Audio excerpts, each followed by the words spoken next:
Bonjour à tous, avec les récapitulatifs du film dans cette vidéo.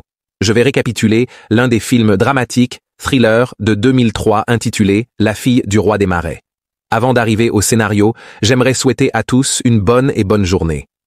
Sans plus tarder, passons directement à l'histoire. Au début du film, nous voyons une femme allongée dans une mare d'eau.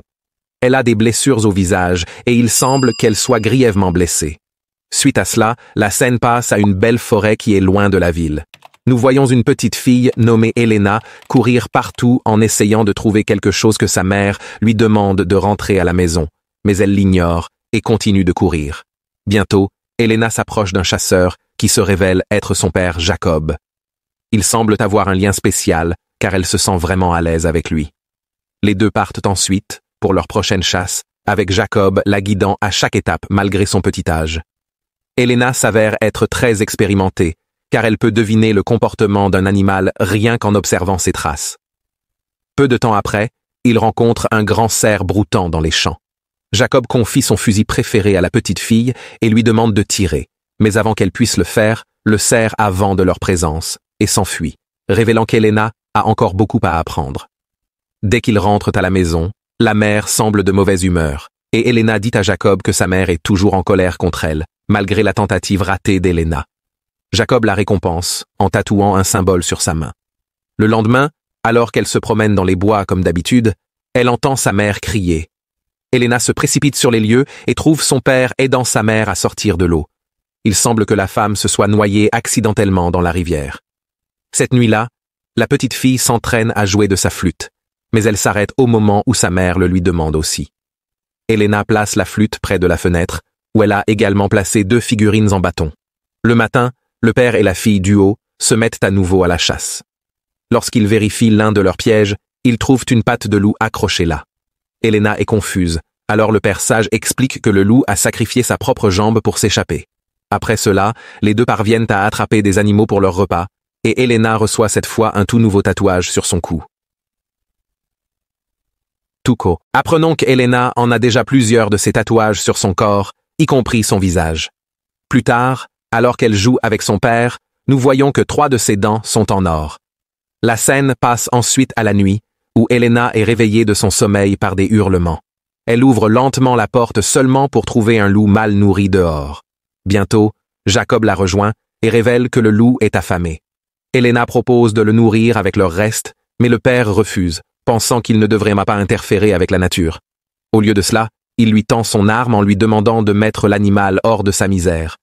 Elena, toujours intrépide et confiante, hésite cette fois car elle ne veut pas tuer le pauvre animal. Mais quand elle prend trop de temps, Jacob lui arrache le pistolet et fait le travail lui-même. Il dit alors « Tu dois toujours protéger ta famille », impliquant que le loup aurait pu être une menace pour eux. Le lendemain matin, Jacob part en voyage de chasse en solo. Elena veut l'accompagner, mais il la convainc de rester en lui promettant de lui apporter une surprise. Ce soir-là, mère et fille dorment seules, mais elles se parlent à peine. La petite fille ne lui prête pas beaucoup d'attention. Dès que le soleil se lève, Elena passe du temps à l'extérieur de leur maison. Un peu plus tard, un homme arrive sur son quad à la recherche de direction vers la ville. Il semble perdu dans cette forêt profonde. Elena est complètement abasourdie, car c'est évidemment la première fois qu'elle voit une autre personne en dehors de ses parents, sans parler du quad à moteur. Soudain, la maman sort de la maison et commence à implorer l'étranger de l'aider. Elle demande à l'homme de les emmener d'ici en soulignant qu'ils doivent partir avant son arrivée. Mais bon, c'est pour ça que je suis. L'homme est abattu à distance, et le tireur n'est autre que Jacob, qui est témoin de la maman essayant frénétiquement de s'échapper en quad avec sa fille. Mais la petite fille, qui aime beaucoup son père, ne veut pas y aller. Quand elle continue de résister, maman l'assomme avec une pierre. Elle traverse ensuite la forêt sombre et finalement s'échappe. Quand Elena se réveille, elle se retrouve sur un lit dans le poste de police local. Alors qu'elle regarde autour d'elle avec confusion, un gentil policier nommé Clark s'approche d'elle et lui assure qu'elle est en sécurité maintenant. Elena demande à voir son père, mais Clark dit qu'il n'est pas ici. Suite à cela, la petite fille s'approche de sa mère pour obtenir des réponses. Ici, la mère prétend de manière surprenante que Jacob a kidnappé la mère il y a longtemps et l'a emmenée dans les bois. Mais Elena ne croit rien de ce que dit maman. Il est évident que Jacob lui a appris tout cela. L'agent Clark l'enferme ensuite dans une pièce, mais la petite fille est bien entraînée pour des situations comme celle-ci. Elle s'échappe donc facilement par la fenêtre. Elle se promène ensuite dans la ville et remarque des choses comme des lumières, des voitures, des bâtiments et des adolescents pour la première fois. Peu de temps après, le bruit d'une flûte d'oiseau atteint ses oreilles. Elle rencontre son père dans une ruelle et les deux ont des retrouvailles émouvantes. Mais avant qu'il puisse l'emmener, la police arrive sur les lieux. Jacob promet à sa fille qu'il la retrouvera bientôt. Il essaie ensuite de s'enfuir, mais les flics le rattrapent facilement. Après cela, le film passe à plusieurs années plus tard, et nous voyons qu'Elena est maintenant une femme adulte. Elle travaille actuellement dans un bureau, ce qui implique qu'elle a quitté ses jours d'enfance difficiles. Elle a également enlevé les tatouages sur son visage, mais les marques apparaissent toujours après le travail. Elle va chercher sa fille Marigold à l'école. Les deux semblent être très proches l'une de l'autre, car elles visitent souvent le parc et y passent du temps. La petite Marigold est fascinée par les tatouages de sa mère et se demande quand elle pourra en obtenir un, mais Elena lui interdit strictement d'en obtenir. Plus tard, ils rentrent chez eux où ils sont accueillis par le mari d'Elena, Steven.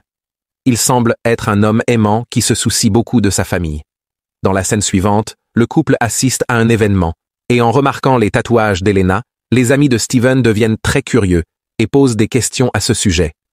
Notre fille ment en disant qu'elle les a eus à San Francisco lorsqu'elle était adolescente. Elle ment également en disant que ses parents avaient un travail normal, comme n'importe qui d'autre. Ailleurs, nous voyons une camionnette de police transportant des criminels vers leur nouvelle cellule. Parmi eux, l'un d'entre eux se révèle être Jacob. Lorsque le garde ne le regarde pas, il crache une épingle et déverrouille secrètement ses menottes. Bien qu'il soit vieux et fragile, il est toujours déterminé à s'échapper et attaque le garde. Le lendemain, quand Elena rentre du travail, elle est emmenée pour trouver un essaim de flics là-bas. Même certains responsables du FBI sont présents. Le chef s'approche d'Elena confuse et révèle que son père et un autre détenu se sont évadés. En captivité, le chef demande à Elena si elle a des informations sur son père, mais cette dernière nie. À ce moment-là, Steven entre dans la pièce et on apprend ici que même le mari ignore son groupe passé. Il avait l'impression que les parents d'Elena sont morts dans un accident de voiture, puisque le père d'Elena est un tueur mortel, surnommé le roi des marais enragé et déçu. Steven prend sa fille et quitte la maison. Les flics croient toujours qu'Elena est en contact avec son père. Alors, ils lui demandent son téléphone portable et ses enregistrements informatiques. La nouvelle est révélée. Jacob a kidnappé sa mère et l'a retenue captive pendant 12 longues années. Même si elle a réussi à s'échapper avec sa fille, elle a été si traumatisée qu'elle a fini par se suicider plus tard dans la soirée. Elena appelle son mari et il révèle qu'il et le petit Marigold restent dans un hôtel au cas où, et il ne lui parle plus depuis longtemps. Sans rien d'autre à faire, Elena va au sous-sol et sort sa boîte à outils. Elle trouve son sifflet d'oiseau dans un poignard que son père lui avait offert en cadeau il y a longtemps, et elle se souvient du passé. Un peu plus tard dans la nuit, elle ne peut pas dormir. Alors elle se rend dans un lac voisin à minuit et se baigne. Le lendemain matin, Elena reçoit la visite de Clark, qui travaille toujours comme officier. Il semble vraiment inquiet pour elle et essaie de lui poser des questions sur son état, mais Elena ne s'ouvre pas à lui alors qu'il continue de parler. Clark révèle qu'il voulait Elena et elle. Maman fait partie de sa famille, mais cela ne pourrait jamais être possible à cause de la mort prématurée de maman, même si Clark considère toujours Elena comme sa fille. Leur conversation est interrompue lorsqu'un autre officier se présente et convoque Elena au poste pour une raison urgente. À l'arrivée du chef, il révèle une nouvelle choquante. Jacob et son ami criminel sont morts alors qu'ils tentaient de traverser la frontière. Ils ont eu un accident qui a brûlé toute leur voiture, bien que les corps aient été brûlés au point d'être méconnaissables. La police a pu identifier Jacob en utilisant ses dents en or. Elena ne sait pas comment réagir à cette nouvelle, et elle pense que son père était déjà mort il y a 20 ans ce soir-là. Sa famille rentre enfin à la maison, et elle embrasse étroitement sa fille. Steven lui pardonne finalement ses mensonges, mais demande pourquoi elle a fait cela. En réponse, Elena prétend que si elle ne l'avait pas fait, « Je n'ai pas menti, il ne l'aurait jamais épousée ». Le mari comprend ses inquiétudes, mais lui demande d'être plus transparente la prochaine fois. Plus tard dans la journée, alors que le mari est sur le point de partir travailler, il dit que tout ce qu'il veut, c'est que sa femme soit honnête avec lui et ne pense pas du mal de lui. Cela rend Elena émue, alors elle arrête la voiture de son mari. Elle révèle ensuite tous les tatouages sur son corps, expliquant la signification de chacun d'entre eux. Lorsqu'elle demande si Steven aimerait épouser une fille du roi des marais comme elle, son mari la serre dans ses bras avec amour et les deux se réconcilient. Le matin, le couple avec Marigold rencontre Clark. Le vieil homme est aux anges de rencontrer la petite fille, et il espère qu'elle pourra l'appeler grand-père. Elena lui rend également son affection, avec un câlin chaleureux, en promettant de venir régulièrement à partir de maintenant. Juste au moment où la vie semble aller dans la bonne direction pour Elena, son père la hante une fois de plus, alors qu'elle tombe sur un loup à 3 pattes, au milieu de la rue cette nuit-là. Elle remarque Jacob près de son lit, mais cela s'avère être un cauchemar. Le matin, elle voit de la boue partout dans la maison.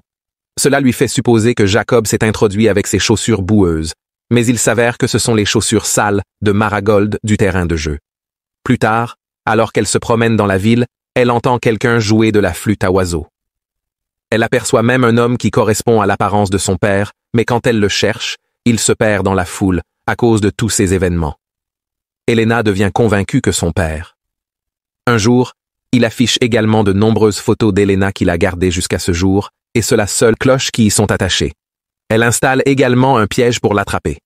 Ce soir-là, alors qu'elle est sur le point d'aller se coucher, elle entend les cloches sonner.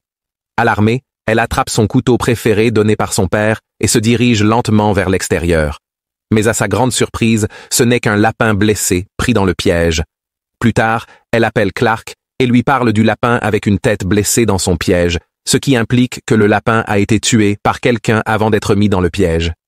Mais Clark pense qu'il a peut-être été blessé d'une autre manière le matin. Elena trouve sa fille en train de jouer avec des figurines en bâton qu'elle avait l'habitude de jouer avec pendant son enfance. Elle n'a aucune idée d'où sa fille les a achetées, et cela la rend absolument certaine que son père a peur. Elle dépose immédiatement Marigold à l'école, puis s'approche de son mari à son bureau. Elle ne lui révèle rien, mais mentionne simplement qu'elle sera absente pendant un moment. Steven est inquiet, mais Elena affirme qu'elle ne peut rien dire, et promet que ce sera son dernier secret qu'elle lui cache. Suite à cela, elle se rend dans le même bois où s'est déroulée toute son enfance. Elle éteint même son téléphone portable pour garder sa position secrète. Elle est certaine que son père y vit toujours. Après avoir atteint le bout de la route, elle sort un bateau pneumatique et traverse la magnifique jungle. Lorsqu'elle voit les magnifiques marécages et cascades, elle est emmenée dans un voyage dans le passé, mais elle sort rapidement de ses visions et se dirige vers la cabane qu'elle appelait chez elle. Une fois à l'intérieur, elle entend la voix de quelqu'un l'appeler et trouve de manière choquante son père toujours en vie, après avoir été séparés en 20 ans. Les deux se retrouvent et sortent se promener et entendent Jacob révéler qu'il a toujours pensé à elle. Il l'emmène à divers endroits de la forêt et lui rappelle les moments qu'ils ont passés ensemble. Elena est à la fois émue et inquiète, mais elle garde un visage impassible. Le vieil homme l'emmène ensuite au bord d'une rivière où un bateau les attend. Il demande à Elena d'amener sa fille pour que tous les trois puissent traverser le Canada et commencer une nouvelle vie. Mais Elena refuse avec véhémence, prétendant qu'elle a une famille maintenant. Quand le père prétend qu'ils ont eu une vie parfaite ici, Elena se souvient de la fois où elle a vu sa mère et son père sortir de la rivière. Il s'avère que son père noyait sa mère dans la rivière parce qu'elle essayait de le fuir. Elena exprime alors son envie de partir tout en demandant à Jacob de ne plus s'approcher de sa famille. Le vieil homme est certes attristé, mais il serre sa fille dans ses bras et la laisse partir. Au bout d'un moment, alors qu'Elena prépare sa longue marche de retour, elle est emmenée en arrière pour retrouver Clark. S'avère que son mari a informé les flics de son absence, et Clark est venu la chercher. Elena essaie de l'emmener, mais Jacob arrive et lui tire une balle dans la poitrine. Le pauvre flic tombe au sol et meurt d'une mort douloureuse juste devant les yeux d'Elena. Après cela, le roi des marais la traîne et la jette dans une fosse. Il recouvre le dessus avec un couvercle en bambou improvisé, comme il le faisait pendant son enfance. Il part ensuite à la recherche de Marigold pour pouvoir la kidnapper et l'amener ici. C'est ici qu'Elena se souvient du passé, lorsque sa mère l'a sauvée de la fosse, parce qu'elle était la seule à prendre soin de son dos. Dans le présent, Elena devient déterminée à sauver sa fille. Alors elle utilise ses dernières forces et commence à gravir la fosse. Une fois en haut, elle s'accroche au couvercle en bambou jusqu'à ce qu'elle le brise, lui donnant enfin l'opportunité de s'échapper. Mais sa mission ne fait que commencer, car elle doit sauver sa fille. Elena sait où son père range habituellement ses armes, alors elle s'y rend rapidement, repère et récupère un tireur d'élite. Elle aperçoit ensuite le père en train de ramer dans le bateau et vise. Cependant, en raison de l'énorme pression, elle ne parvient pas à le frapper correctement. Jacob saute rapidement dans la rivière pour s'échapper, sachant que sa fille est après lui. Elena le poursuit sans relâche jusqu'à ce qu'elle tombe sur un champ. Elle utilise tous les trucs que son père lui a appris pendant son enfance à Élie. Malgré son expertise, le vieil homme se révèle toujours supérieur. Il se cache patiemment dans une flaque d'eau et lui tire dessus au bon moment, mais il ne lui inflige qu'une blessure à la chair dans sa jambe. Comme il l'aime toujours, Jacob lui menotte les mains et lui ordonne de le conduire vers le bateau avec lequel elle est venue. Il essaie de la convaincre qu'il tient vraiment à elle, mais Helena n'en a rien. Alors que les deux passent un passage raide, Helena glisse soudainement, et cela la laisse suspendue au bord de la falaise. Jacob essaie de la tirer vers le haut, mais cela s'avère être son plan. Ils finissent par tomber de la colline escarpée. Quelques instants plus tard, nous revenons à la scène d'ouverture. Les menottes d'Helena sont brisées à cause de l'impact, mais tous deux perdent connaissance. Lorsqu'elle reprend conscience, elle se souvient de sa mère et de sa fille et essaie d'atteindre une arme à feu. Malheureusement, Jacob se lève également et les deux se lancent dans une autre bagarre. Cette fois, Helena sort victorieuse, alors qu'elle attrape son arme et l'abat, mettant enfin fin à cette folie. Elle se souvient toujours de la règle de son père selon laquelle elle doit toujours protéger sa famille, faire tout ce qu'il faut. Le film se termine alors qu'elle titube d'une manière ou d'une autre vers son bateau et s'éloigne à travers les marécages denses. C'est tout le récap du Mare King's Daughter 2003. Merci d'avoir regardé, on se retrouve dans la prochaine vidéo sur Mystère récapitulé.